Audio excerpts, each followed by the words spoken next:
कितने लोगों ने, कई सहाफ़ी थे, हमारे मुखालिफ पॉलिटिशियंस, उन सब ने कहा कि नहीं जी ये फेक है, ये ठीक नहीं है, ये झूठ है।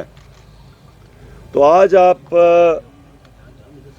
सब यहाँ आए हैं और मैं सबके सामने फिर कहना चाहता हूँ कि अल्लाह अल हक है, सच का खुदा है, उसका वादा है कि थोड़ी देर लगेगी लेकिन सच हमेशा लोगों के सामने आता है।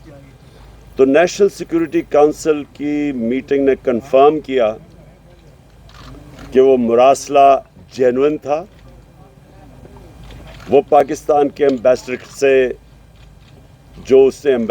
से जो गुफ्तगू की गई, अमेरिका के वो जो डोनाल्ड लू था, उनका अंडर सेक्रेटरी ऑफ स्टेट, वो हकीकत थी। उसके अंदर जो ज़ुबान इस्तेमाल की गई, उसने जो लफ्ज़ आया अनडिप्लोमेटिक, मैं उससे आगे बात करूंगा, तकब्बुर था उसमें। ये जो बाइडेन एडमिनिस्ट्रेशन के ऑफिशियल ने जिस तकब्बर की ज़ुबान इस्तेमाल करते हुए कहा कि जनाब अगर आप इमरान खान को प्राइम मिनिस्टरशिप से हटाएंगे नहीं, नो कॉन्फिडेंस की वोट के ज़रिए, और अभी ये याद रखें कि नो कॉन्फिडेंस की वोट जो टेबल नहीं हुई थी नो कॉन्फिडेंस असेंबली में, उससे पहले ये मीटिंग हुई है। और उसने धमकी दी कि इमरान खान को अगर आप नहीं हटाएंगे तो पाकिस्तान के लिए आइसोलेशन होगी, इमरान खान को आइसोलेट करेंगे, मुल्क के लिए मुश्किलात आएंगी। और अगर फिर ये दूसरी चीज़ कि अगर आप इमरान खान को हटा देते हैं तो माफ़ कर दिया जाएगा। उन्होंने ये नहीं कहा कि अच्छा हाँ जो नया आएगा फिर हम उसकी कारकर्दगी देखेंगे और फिर हम फैसला करेंगे कि पाकिस्तान के साथ हम चलेंगे नहीं। उसको पता था किसने आना है। यहाँ से साजिश का पता चलता है कि इमरान खान को हटाओ और फिर पाकिस्तान को माफ़ कर दिया जाएगा। और फिर जो जिस तरह की फिर कार्रवाई हुई, उसके बाद जैसे ही उसने ये मीटिंग हुई हमारे एम्बेसडर से डोनाल्ड लू की, अगले दिन नो कॉन्फिडेंस मोशन टेबल होती है। ये सब चीज़ें कंफर्म्ड है। कल नेशनल सिक्योरिटी काउंसिल की मीटिंग में ये सारी चीज़ें वाज़ेह हैं, क्योंकि डेट लिखी हुई है मरासले की कि कब थी। हम सबको पता है कि नो कॉन्फिडेंस किस दिन टेबल हुआ। उसके बाद हम तमाशा देखते हैं कि हमारे एलाइज भी एकदम बोलना शुरू कर देते हैं, और जो हमारे MNAs हैं उनको भी याद आ जाता है एकदम कि जनाब हुकूमत हालात अच्छे नहीं हैं।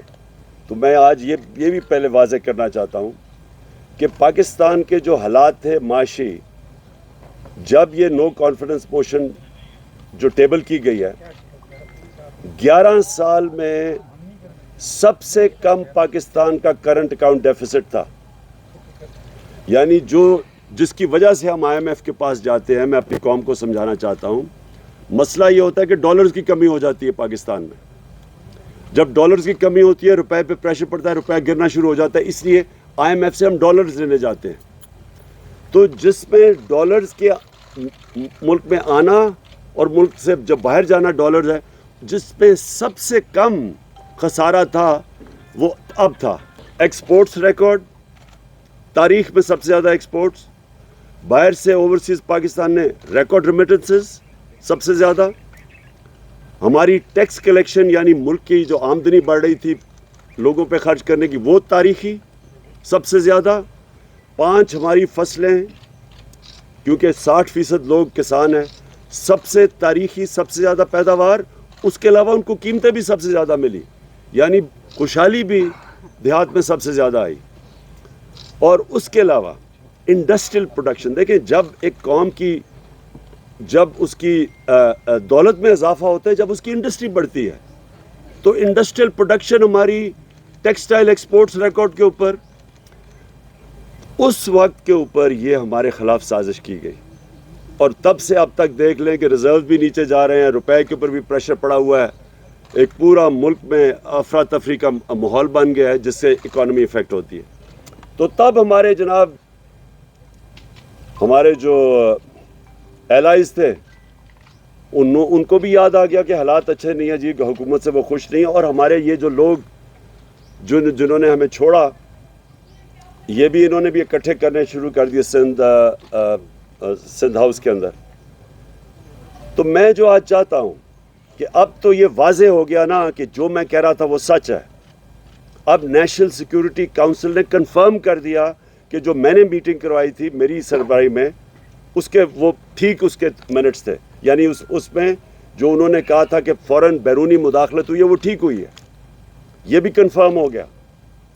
ये भी कंफर्म हो गया कि जब हमने इन सब को बुलाया था नेशनल सिक्योरिटी काउंसिल की मीटिंग के बाद के पॉलिटिकल हेड्स आके मिले, हमारे एलाइज आके मिले, क्योंकि मुझे पता था कि ज़्यादातर लोगों को समझ नहीं है, अनजाने में साजिश का हिस्सा बने हुए थे।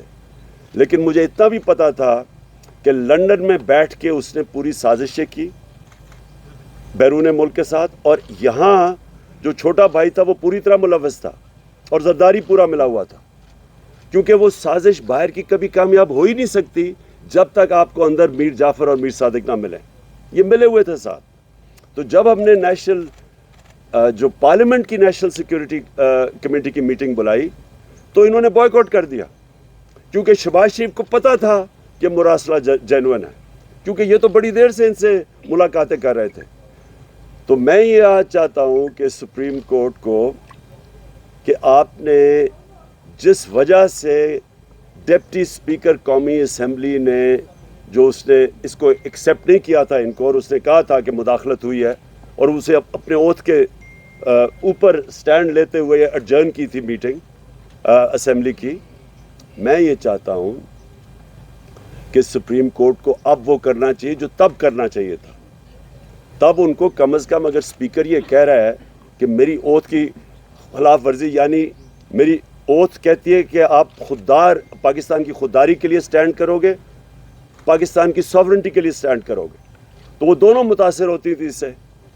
तो तब उनको सुप्रीम कोर्ट को इसके ऊपर इन्वेस्टिगेशन करनी चाहिए थी, बजाय उसकी रूलिंग हटा देनी, क्योंकि जिस चीज़ के ऊपर रूलिंग उन्होंने हटाई है वो तो इन्वेस्टिगेट की नहीं।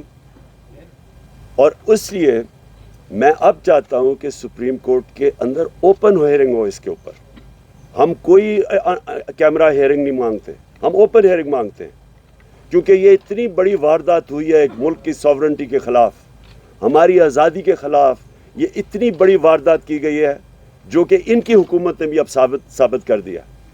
तो इसके ऊपर इसलिए मैं आज अपने सुप्रीम कोर्ट को कहता हूं कि आपकी ओपन इसकी हियरिंग करें। और मैं इसलिए कहता हूं कि अगर आपने ये ना की, कोई पाकिस्तान का प्राइम मिनिस्टर धमकियों के सामने खड़ा नहीं होगा, कोई हमारा प्राइम मिनिस्टर ये नहीं होगा कि अपने मुल्क की मफादात के लिए बैरूनी जब दबाव आएगा वो हाथ खड़े कर देगा। जनरल मुशर्रफ ने हाथ खड़े कर दिए थे जब बाहर से धमकी मिली थी कि हमारी जंग में शामिल हो। जनरल मुशर्रफ ने एनआरओ दिया था जब कोंडालीजा राइस ने मीटिंग की थी उसके साथ और बेनज़ीर को इकट्ठा किया था, एनआरओ तब हुआ था। ये बैरूनी मुदाखलत थी सारी, जिन्होंने पाकिस्तान ने बड़ी भारी इसकी कीमत अदा की है। 80,000 लोग मरवाए, अपने मुल्क को तबाही, खुदकुश हमले हो रहे हैं चारों तरफ, कबायली इलाका उजड़ गया, $100 अरब से ऊपर कौम का ज़ाया हो गया, वो एक धमकी की वजह से। और जब इकट्ठा किया कोंडालीजा राइस ने बेनज़ीर और मुशर्रफ को, तो एनआरओ दिया, उससे 4 गुना पाकिस्तान का कर्जा बढ़ा। तो आज अगर अपनी सॉवरेंटी के लिए हमारे इदारे नहीं खड़े होंगे, हमारा सुप्रीम कोर्ट नहीं स्टैंड लेगा, इसके ऊपर सही माने में इन्वेस्टिगेशन नहीं करेगा, तो हमेशा के लिए पाकिस्तान के वज़ीर आज़म सरबरा धमकियां बर्दाश्त नहीं करेंगे। वो अपनी कुर्सी बचाने के लिए हाथ खड़े कर देंगे जैसे पहले होता रहा। तो मैं दूसरी चीज़ ये चाहता हूँ कि जब सुप्रीम कोर्ट इसको इन्वेस्टिगेट करेगी, तो ये जब इन्वेस्टिगेशन होगी तो पता चलेगा कि जो सफारत खाने थे, ये बैरून मुल्क सफारत खाने, कौन कौन लोग इधर ज़्यादा जाना शुरू हो गए, कौन से अपोजिशन लीडर से इन्होंने ज़्यादा मुलाकातें की, और सफारत खानों का क्या काम था उन लोगों को बुलाना जो वो समझते थे کہ تحریک انصاف میں خوش نہیں ہیں، ان کو بلانا شروع کر دیا جنہوں نے سب سے پہلے جو اپنے ضمیر بیچے اور جو لوٹا ہوئے ان کو پہلے سے بنانا شروع کر دیا تھا سفارت خانوں میں. یہ انویسٹیگیٹ ہونا چاہیے.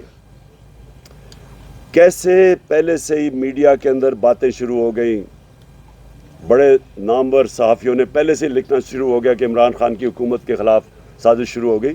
وہ مجھے بھی ساری خبریں مل رہی تھیں، ہمیں بھی یہ سارا پتہ چل رہا تھا جنوری سے جب یہ ساری گیم شروع ہوئی تھی.